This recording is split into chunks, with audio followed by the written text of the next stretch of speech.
listening to Truth To with Jono, and g'day to Nichelle in Texas and Suzanne, who shared the Torah Pearls on Facebook. And wherever you may be around the world, it is good to have your company. It is time for Pearls from the Torah portion with Keith Johnson and Nehemia Gordon. G'day, fellas.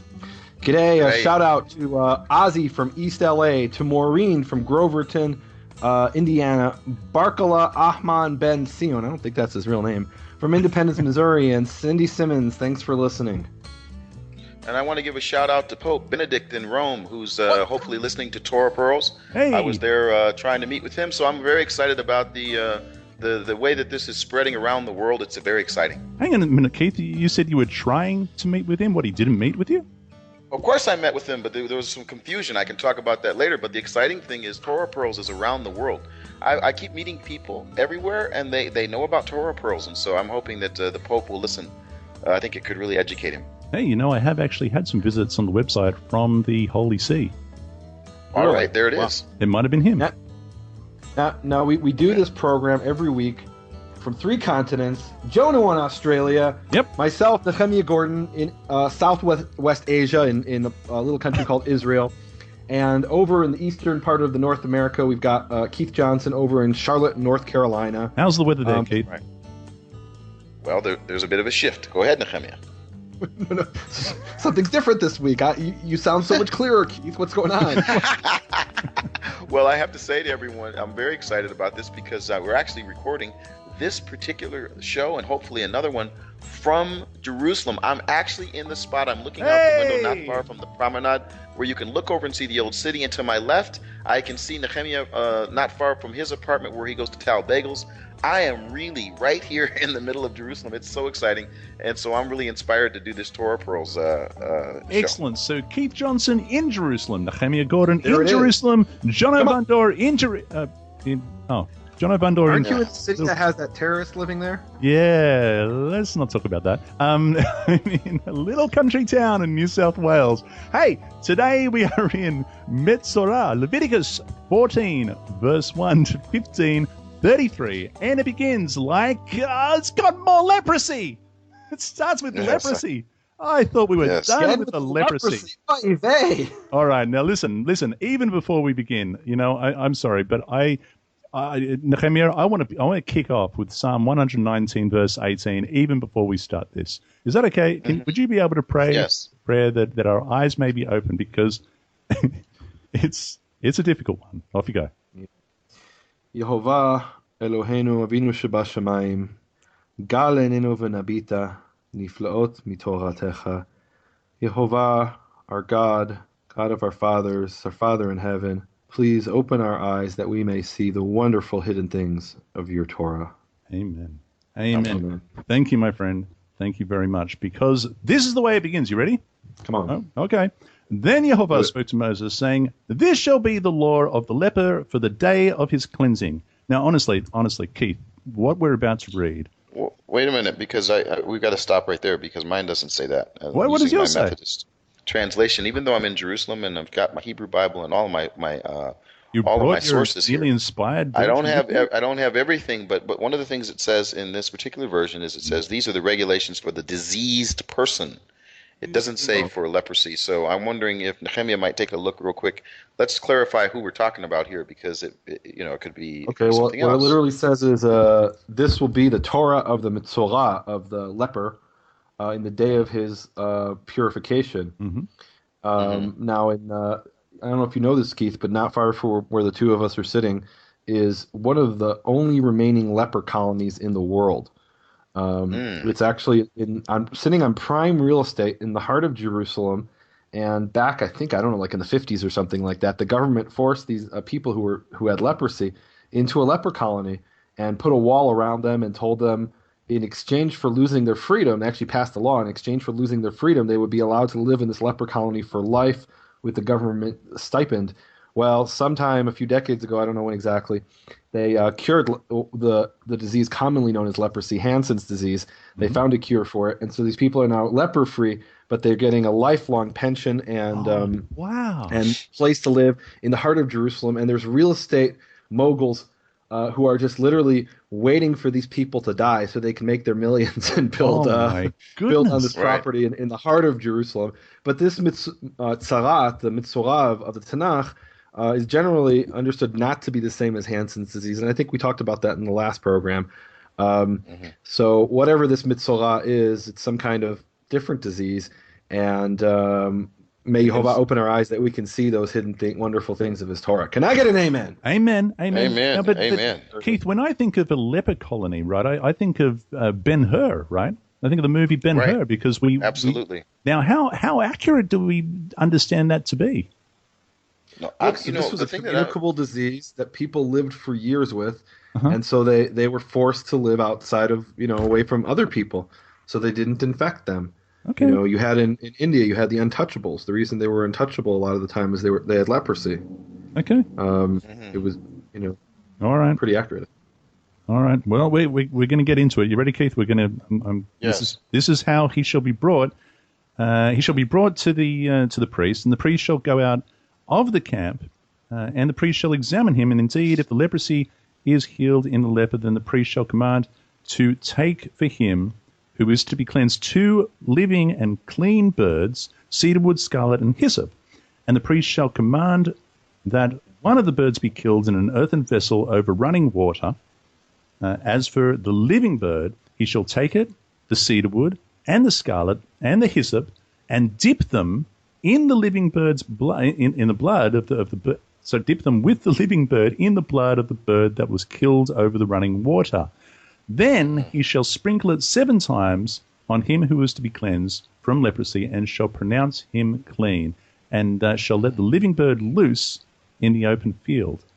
Right, now, first of all, honestly, I read that and I think that's one of the weirder things I've read in the Torah. Are there many things that rival that? Well, there's an interesting story about this pagan Roman who came to one of the rabbis, and and he says, you Jews, you practice magic, and he cited one of these sacrifices, and one of the sacrifices of purification, specifically the sacrifice regarding the red heifer, the ritual of the red heifer, and he said, look, this is magic.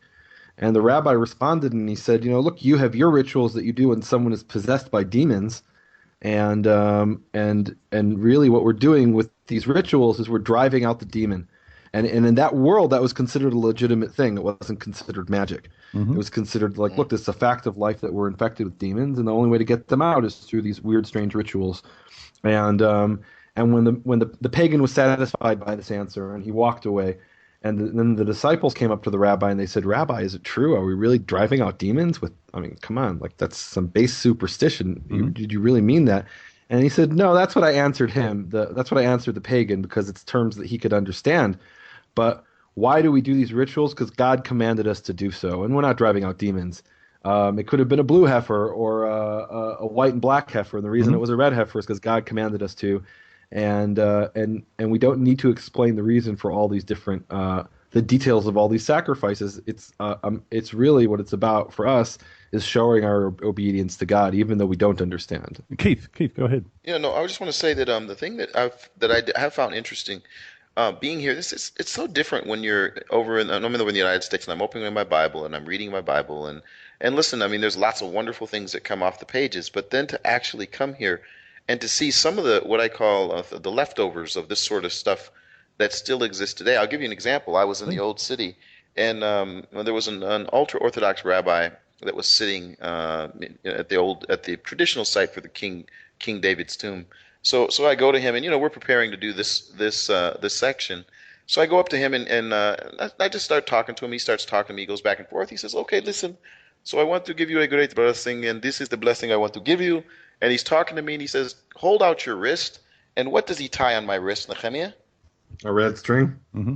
A red string. So he ties this little piece of red string on my wrist. And so then I'm kind of saying, okay, so is this red string connected to the red scarlet string and the red yarn? And I'm going back and forth.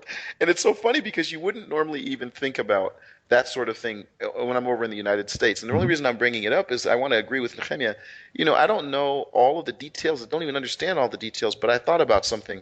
So right now I'm dealing with this sickness that's been spread around the community. There's a community of 5 of us, Nehemia and Jocelyn and Jim and Susan and myself, and it's gone from one person to the next person to the next person to the next person. And I think about that in light of this idea of these communicable diseases, and that how is it that you stop the disease, or how do you stop the spread of the disease? Sure. So it isn't just that he's trying to come up with some rules and regulations and jumping through hoops. There's actually something about this that is practical, and the practical aspect of it, I think, and I want to be challenged on this, is once we see that you have this disease, how do we make sure that this disease doesn't spread? Okay. And just to let the listeners know, you're all suffering. How about don't sneeze on me next time, Johnson? Well, it's funny because they might hear us coughing and sneezing, and literally it's been 2 weeks of spreading the disease. We all have this thing. But I mean, I just think about that. And even the colony that you just mentioned, Nehemia, that there were people that were set aside as recently as some decades ago. I mean, to this day, there's still people in that place. They may not have the disease, but they represented this very issue, which was a real issue that was taking place. I mean, imagine that you have that. Well, guess what? The creator of the universe has an issue, or way of addressing your disease. I mean, I just thought about it this morning, and I thought, okay, what if he said, for those who have a cough, here's what you have to do. Okay, let's do it. So you do it. And it doesn't stop there, Keith. It doesn't even stop there. We're in verse 8, and it says, he who is to be cleansed shall wash his clothes and shave off all his hair and wash himself in water, that he may be clean. And after that he shall come into the camp and shall stay outside his tent 7 days. But on the 7th day he shall shave all the hair off his body, and his beard, and his eyebrows, and all the hair he shall shave off. He shall wash his clothes and wash his body in the water, and he shall be clean. Man. I want to comment on this section here, because I think this is really interesting, particularly in the way that a different commandment has been interpreted in Jewish tradition. 1927. And can we look at that? So it's actually 1927 through 28. Yep. I think these two verses need to be read together. And it literally says in Hebrew, it says, you shall not round out the corners of your head, and you shall not destroy the corners of your beard. Cutting for the dead you shall not place in your flesh, and nor a tattoo you shall not put in them. I am Yehovah. And the way this has been understood, there's actually 4 things here. You've got the head, the beard, cutting in the flesh, and a tattoo. And these have been traditionally understood by many Jews as a prohibition to shave the beard. And specifically, the way it's been understood is by rabbinical Jews is that you're not allowed to shave your beard all the way down to the face. You're allowed to trim it, though, with the scissors. But you're not allowed to shave it with a razor, they say, and also the peot, the little side locks that you'll see on ultra Orthodox Jews, and on Hasidic Jews you'll see them like twirly. So that actually is that's based on this verse. They're trying to fulfill this verse, and the thing is, though, if we understand it in its context, both the context of the passage and the historical context, it seems to me that this isn't actually a prohibition to shave the face and the beard, and I don't see how it could be, because what we just read in Leviticus 14 is a commandment to shave exactly all the hair, including the eyebrows, and the beard, and all the hair of the face. And look, there are some people out there who need to have their eyebrows shaved. There's no question about that. But like those people with the unibrow. But anyway. Well, now in the interest of full disclosure, there is some plucking that goes on with my eyebrows, but I won't elaborate beyond that. Anyway, so you can see it. This isn't something that's, I mean, it'd be like if there'd be a commandment in one place where God says, well, eat pork on Tuesday, and then there's a general commandment not to eat pork, and be like, well, wait a minute, was pork forbidden or isn't it? And you don't find that anywhere else in the Tanakh, any kind of commandment like that, anywhere else in the Torah. Here, I think the context is really important, the historical context, especially of Leviticus 19. If you look throughout the Tanakh, and even in the passage in verse 28, it mentions for the dead. Well, what does the dead have to do with it? And if you read the same commandment where it's repeated, which is so if you look at the parallel passage, which is Deuteronomy 14, it says, you are sons of Yehovah your God. You shall not cut cut yourselves or place a baldness between your eyes for the dead. So here it's talking about a similar sort of thing where you're cutting off the edges of the hair of your head and placing cuts, which is 2 out of the 4 that we saw there in Leviticus 19:27-28. And here it makes it clear that both of those have to do with the dead, whereas that's not so clear for both of them in Leviticus 19. Right. And if you look throughout the Tanakh, you find out that they would shave their heads and rip out the hair of their beards and of their head when someone died, and they take knives and cut themselves. And actually, there are people who do this to this day in the Middle East. When somebody dies, they'll shave their head and rip out hair from their beard, and they'll cut themselves. And the tattoos are also related to that, because what they would do is they would write the name of a dead person, write the name of the person who had died. And there's a verse in Isaiah that talks about how it'll be a positive thing that people will put a tattoo that says on their hand, belonging to Yehovah. Yes. And so I think what this passage, Leviticus 19, is actually talking about are rituals related to the dead. A similar thing is repeated in Leviticus 21, where it talks about basically the same things are repeated in the context, that's Leviticus 21:5, in the context of the priest, specifically for the priest, and there the context is also not being defiled or becoming ritually impure for the dead in the previous verse 4. So what I'm saying is the historical and context with the historical context and context within Scripture for these commandments isn't just shaving off the side locks of your hair or growing a really long beard. The context is specifically shaving and cutting yourself as an act of mourning, as a ritual of mourning. Now, I'm not saying they didn't have beards in ancient times. They did. Most people had beards. But that was the style, that was simply the style. And that's why they would go to this extreme act of shaving their beard when someone died as an act of mourning. And the Torah is telling you not to do that, because those are essentially pagan mourning rituals. And I think that's what this is about, refraining from engaging in these pagan mourning refraining rituals. from resembling the people outside of pagan rituals, as you say. And Keith, I will admit that when I first came across these commandments, I understood them to say, hey, leave your beard alone.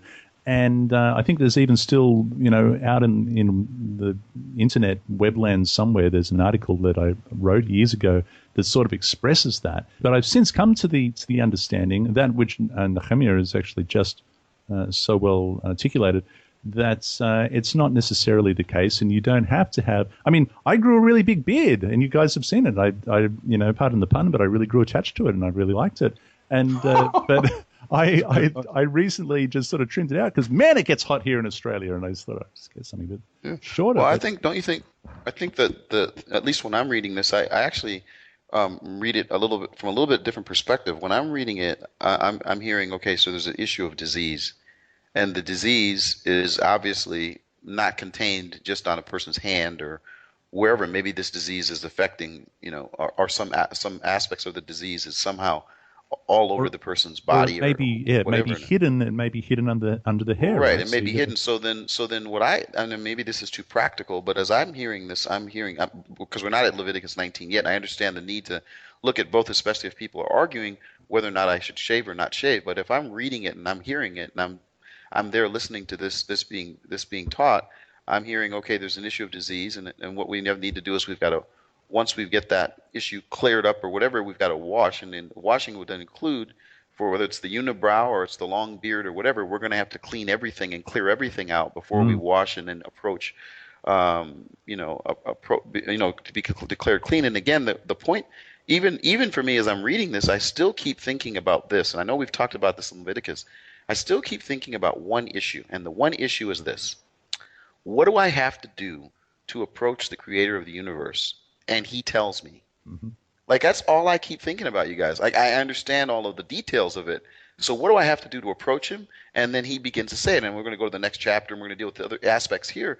But all of it is about approaching him and being able to be acceptable as I'm bringing forth, whether the sacrifice or whatever it is that I'm doing. And that's the thing that, that's the thing that just keeps, it's just the drum that I keep hearing in my head. Yep. What do you have to do to approach him? What do you have to do to approach him? And if you have a skin disease, you've got to go to the priest. You then now have to have that disease declared. You've got to be declared clean. And then this really interesting thing happens, which I'm sure we're going to talk about, which is then what do I bring? And I bring the sacrifice. So that's kind of how I've been looking at it. And we're up to verse 10. On the 8th day he shall take 2 male lambs without blemish, 1 ewe lamb of the first year without blemish, 3/10 of an ephah of fine flour mixed with oil as a grain offering, 1 log of oil. Then the priest who makes him clean shall present the man who is to be made clean, and those things before Yehovah at the door of the tabernacle of meeting. And the priest shall take 1 male lamb and offer it as a trespass offering, and the log of oil, and wave them as a wave offering before Yehovah. Then he shall kill the lamb in the place where he kills the sin offering and the burnt offering in a holy place. For as the sin offering is the priest's, so is the trespass offering. It is most holy. Yes, Keith. 13, Nehemia, at the end of verse 13, when you hear these words, he's to slaughter the lamb in the holy place, where the sin offering and the burnt offering are slaughtered, like the sin offering, the guilt offering offering belongs to the priest, and then it says it is most holy. Does that make you slow down and stop, or do you just keep reading? So I wouldn't say that I necessarily slow down, but it does very clearly define here a category, and there are 2 categories of sacrifices. There's the Kodesh, the holy, and the Kodesh Kodeshim, the most holy. And I think we've already discussed this, how one of them has to be eaten in a holy place, and the other one needs to be eaten in a clean place. And the difference is that the holy place means within the courtyard of the tabernacle and later the temple, whereas a clean place is anywhere where where there is not ritual uncleanliness. Right. And so this being most holy has to be eaten specifically within the confines of the temple complex of the courtyard. Okay, there it is. Okay. Awesome. And 14, the priest shall take some of the blood of the trespass offering, and the priest shall put... Now, here we are again. I don't know if we talked about it. Okay, I'm just going to read it. And the priest shall... We shall put it on the tip of the right ear of him who is to be cleansed, on the thumb of his right hand, and on the big toe of his right foot. And the priest shall take some of the log of oil and pour it onto his palm of his left hand, and the priest shall dip his right finger into the oil that is in the left hand, and shall sprinkle some of the oil with his finger 7 times before Yehovah. And the rest of the oil in his hand the priest shall put some on the tip of the right ear of him who is to be cleansed, on the thumb of his right hand, and on his big toe of his right foot, on the blood of the trespass offering. The rest of the oil that is in the priest's hand he shall put on the head of him who is to be cleansed, so the priest shall make atonement for him before Yehovah. Keep going? No. Rather than continuing to read it, so let's just, again, innocent, let me just be innocent. So I'm imagining I'm the person, and I'm the person who's got the disease, and I'm the person who's out of the community, and who knows, maybe I have a family, maybe I have, who knows what my situation was. My income was based on, whatever it was, and this disease comes on me, and someone says, here's what you have to do to be brought back into the community. I wouldn't care if I had to stand on 1 foot, turn around 3 times, jump up and say the word kadosh, kadosh, kadosh. The point is, these requirements are the requirements for that person to be brought back into the community. You know what it makes me think, Keith? Yeah, last time we did read through the story of Naaman, right? And Naaman said, if he had given me some stuff to do, something more impressive, then I would have, but now he just wants me to go and get in the mud 7 times. What is that about? I'm going home. And maybe if something like this was presented to him, he'd be going, "Oh, this is kind of mystical stuff here." Yeah, let's take that passage and we take Leviticus 14, we place it in there, and Elisha says this. Now, here's what you must do. You must do this. You must do. Now, all of us, we'd be like, "Oh yeah, this is amazing. This is, this is the requirement that's here." It certainly doesn't. It's not scripturally. We find that there are other things that have happened to have cleansing and to have healing, but as it pertains to approaching Him, this is what He says to do. And we don't have to read every sentence.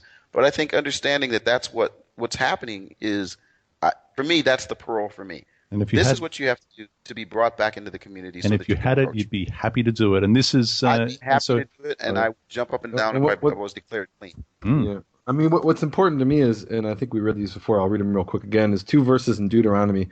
First one's in 21:5.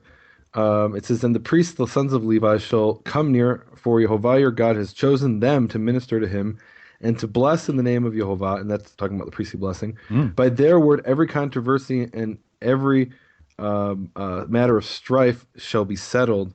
And what it actually says, that's the New King James Version, what it says in Hebrew literally is every strife and every plague shall be according to their mouth, meaning what they say, in matters of the leprosy, and is by definition what makes it clean or unclean. And it actually says that throughout the passage that the priest will proclaim it clean, or the priest will proclaim it unclean. And then chapter 24, verse 8 of Deuteronomy, it says, "Take heed in an outbreak of leprosy, that you carefully observe and do according to all that the priests and Levites shall teach you, just as I commanded them, so you shall be careful to do." So the way I'm looking at this is these particular passages, which, I mean, look, I'm not a priest. I'm a simple Israelite. In the Jewish world, we have people divided into three categories: Yisrael, Cohen, and Levi. And when they read from the Torah, they'll call you up and they'll say, "Okay, what are you? Are you a Cohen, a priest, a Levite, a Levi, or Yisrael, an Israelite?" And my family's always been Israelites, and so we don't understand this stuff because this was commanded to us, but they were the ones who were instructed to teach it to us. And I read this, and I'll be honest with you, I have no idea what it's talking about. It's got the raised thing and the depression and the greenish and the reddish, and I'm like, what on earth is this thing talking about? I need to go to medical school to understand this, or to preschool. And what we need are some good old-fashioned Kohanim to come and explain this stuff. That's the way I look at it. Amen. We've got to be aware of it, but as far as the details, we got to go to the priests, because this requires a certain level of expertise that the average person isn't expected to have. Clearly. That's my take. That's a really good point. And so it goes on in similar detail to verse 32. "This is the law for the one who has a leprous sore, who cannot afford the usual cleansing." There's if you cannot afford it, you get to do. There's a lesser sacrifice, and so on and so forth. It goes on in 33. Now this is. I'm sorry. Just one other thing I want to bring up, and I do think this is important, is I always think it always catches my attention because of my background and how I grew up. I grew up in a very depressed area in Minneapolis. And I think about this idea of, okay, so if there were a temple and, the creator of the universe has this temple and he says, come. And I lived on a block, for example, where some people on our block were doing very well. This was before the neighborhood changed and people moved. And then there were other people like us that didn't do so well. But I always think it's amazing that the issue of economics, where he says, if, however, he is poor and cannot afford these, verse 21, he must take one male lamb as a guilt offering to be waved to make atonement for him, together with a tenth of any fine flour. The idea being that he's looking and he's saying, okay, here's the requirement, but for those of you that are not in a financial position to do what someone else can do, look, here's what you can do, and it's still accepted.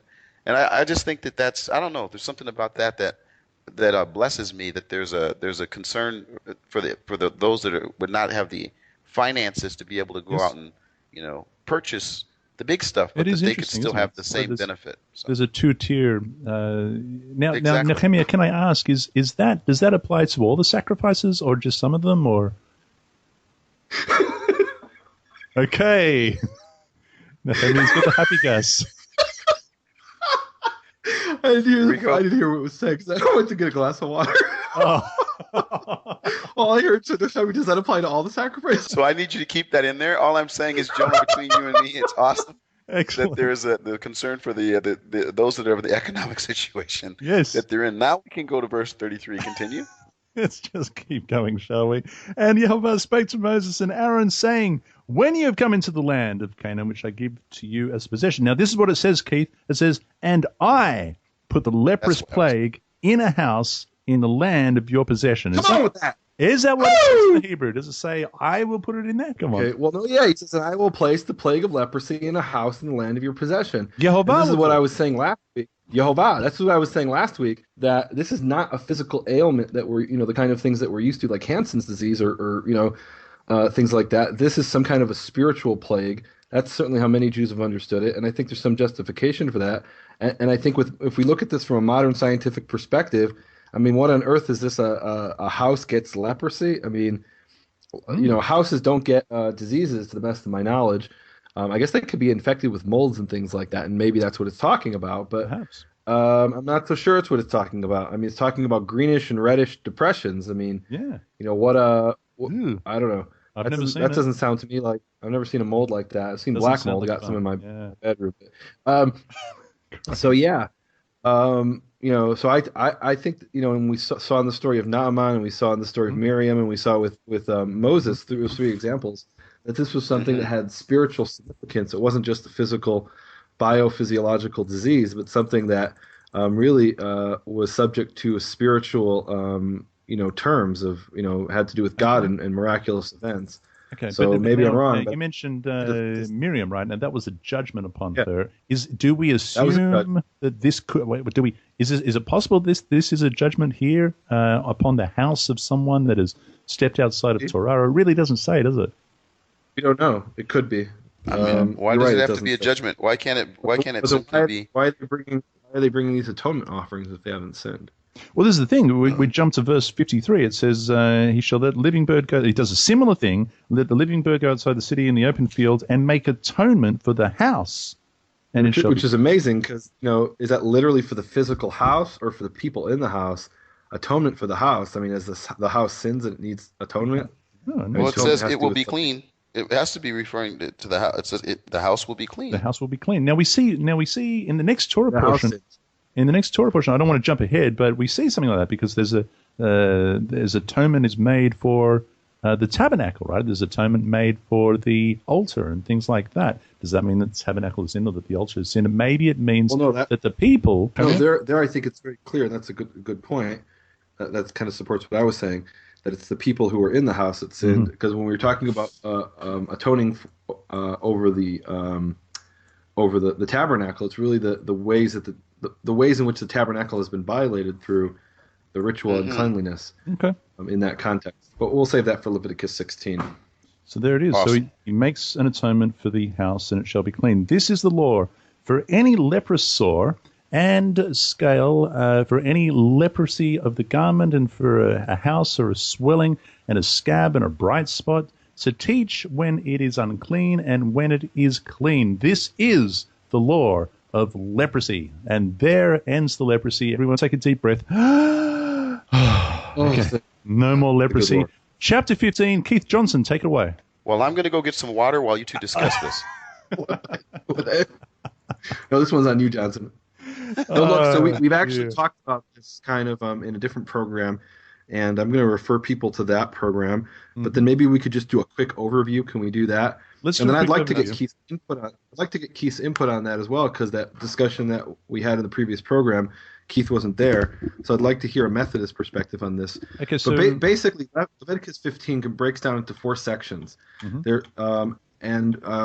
so 2 of them have to do with the man, an issue that comes forth from a man, and I'm not sure. So are we still saying this is a G-rated program, or are we just throwing that as a word? Parental guidance recommended, but look, if the word is used. So, all right, we're going to try to do this one with the PG rating, and then for the more graphic details, refer people to the separate program. There it is. I guess.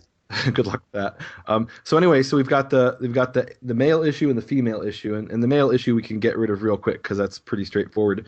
So we've got in both the male and the female, we've got the normal issue and the abnormal issue, the unusual issue. So a normal issue for a man is verses 16 to 17, quite simply when a man and a woman have relations, or if a man has a nightly emission. Under those 2 circumstances, the man is ritually unclean till evening.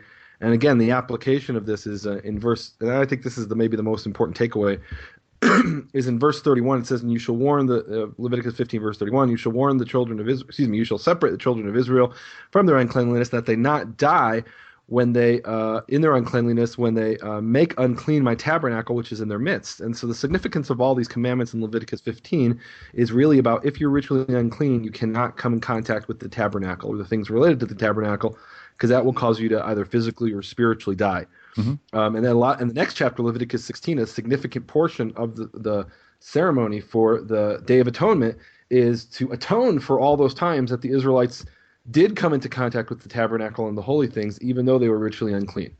So normal male issue, we talked about. The abnormal male issue is what normally would be referred to, or it's usually understood to be something like gonorrhea.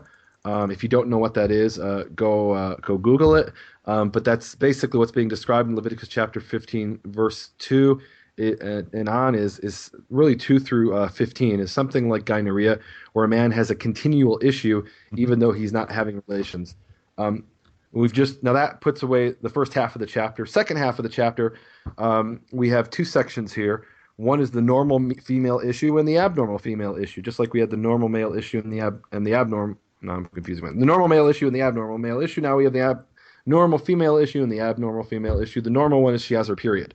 And from when she first begins to flow in her period, she then has 7 days that she's ritually unclean, and during those 7 days, she's not to have relations with her husband. Right. And again, for the more details, listen to the other program. The abnormal issue is where she has one of two scenarios. She continues to bleed past the 7th day into the 8th day, or the other scenario is that she has multiple days. It literally says yamim rabim, many days. She has multiple days where she's bleeding, which is not part of her regular period, and that's usually understood to be something like a miscarriage. And under those instances, she has 7 bloodless days. And let me repeat that. So for the normal period, she has 7 days altogether from when she first starts to bleed. For the abnormal one, she has 7 days where there's no blood that she counts, and she's forbidden essentially to her husband during that entire period, plus the 7 bloodless days afterwards. That's the standing on one leg version. There's much more details in the other program. Keith Johnson, take it away. That's it in a nutshell. And just before you do, Keith, I just mentioned to everyone, I will put a link to the conversation that Nehemia and I had. Boy, Nehemia, what, a year ago maybe? I don't know. Maybe it was a year ago. And something like that. I think it was maybe more than a year. But just to clarify for the parents, that other program is not a PG program. Nehemia swears all the way through it, so don't have the kids listening. No, look, we're talking about in very graphic detail. Yes, as I recall, the commandments of the Torah. It's thorough, and my goodness, so like you said, there's to adults. Yeah, and and let me say there is so much detail in that. It was so clarifying that we still get letters of appreciation and comments of appreciation in regards to that one. So it's excellent. Keith, what are your thoughts? I just want to say, I think, first of all, I'm appreciative that you guys have an option for people to do that. But for those of us who are, kind of, how can I say it, less interested in dealing with all of the graphic details, I do think there's really something important that I was not aware of in my background, having been a Methodist. And it just has to do with this issue of how important the issue is regarding, and I'm specifically speaking of men and women in terms of marital relationships, relations that they have with each other. Sure. I didn't understand the significance of what was going on with women regarding this idea of not being approachable during that time. And I've seen it go to an extreme, and I think I talked a little, about this before, where because of not understanding what sort of the basis or the foundation of it is, there have been a number of interpretations that have really, if I can say this carefully, put women in a bit of an oppressive state. That somehow that because they have this thing that's hardwired into them during that period of their life, this monthly period that takes place where they are separated from their husband, and this idea of them not being ritually clean, that it's actually been used in a negative and in a sort of an oppressive way. And like I said, I've brought that up before.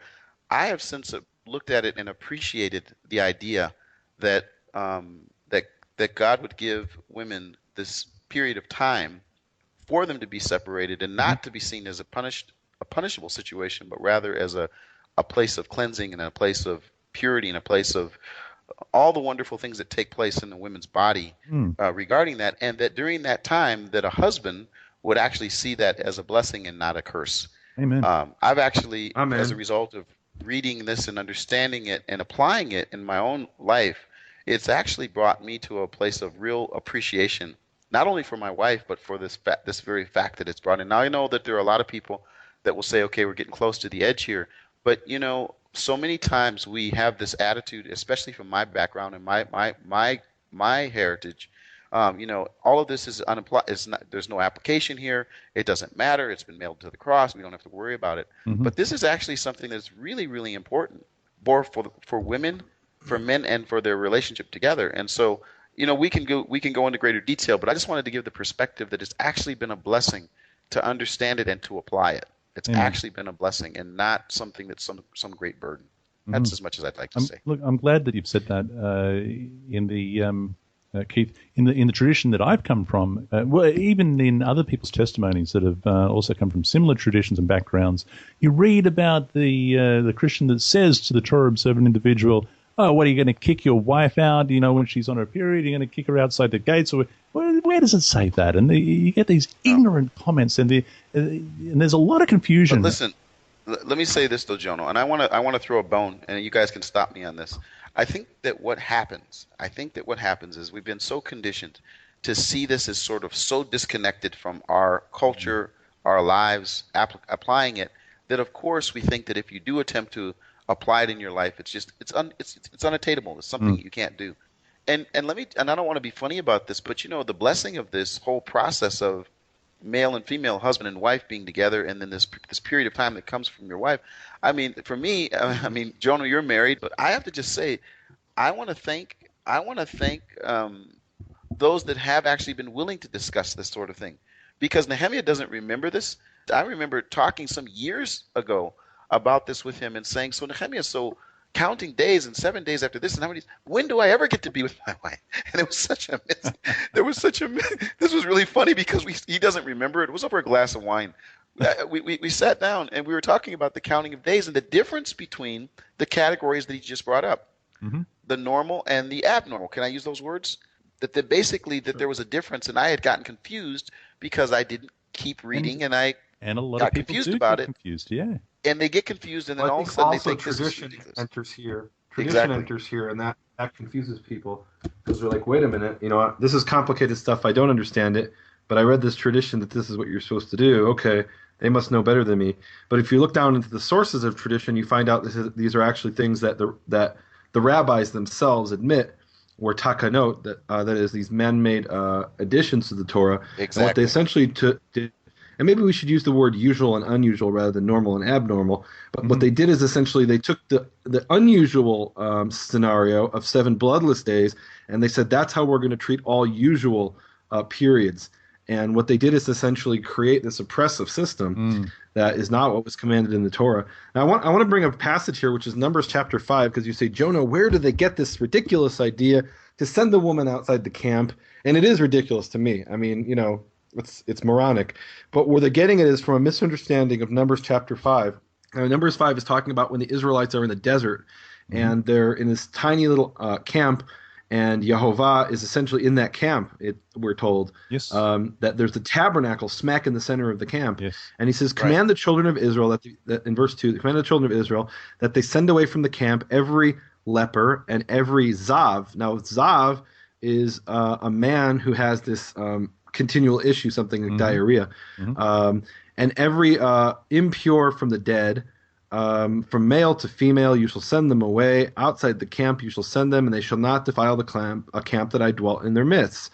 Now what this is talking about is this special situation where they're in the army camp with God, and even then they're not saying send away the women who are having their normal periods, or a man who has just had relations, or a nightly emission. They're not saying to send them away, because then there'd be nobody left in the camp. It's only the very extreme forms of ritual impurity, which is leprosy, the gonorrhea type situation, which is obviously extremely unusual, and someone who's touched a dead body. Those people were to be sent outside the camp. Now, it doesn't mean we should kick those people outside of our cities, because this is talking specifically about this camp situation. Sure. I think the application in modern times. I don't know. There is an application today, but when the temple is rebuilt, the application will be not to approach the actual temple, because that is the area that where Yehovah, His presence, His name is dwelling. But even here in the situation of the army camp, it's not kicking the woman outside of the who's having her period outside the house. Excellent. And it's simply a misunderstanding. I mean, I'm glad you brought that up. Okay. No, because I've had people say that to me even.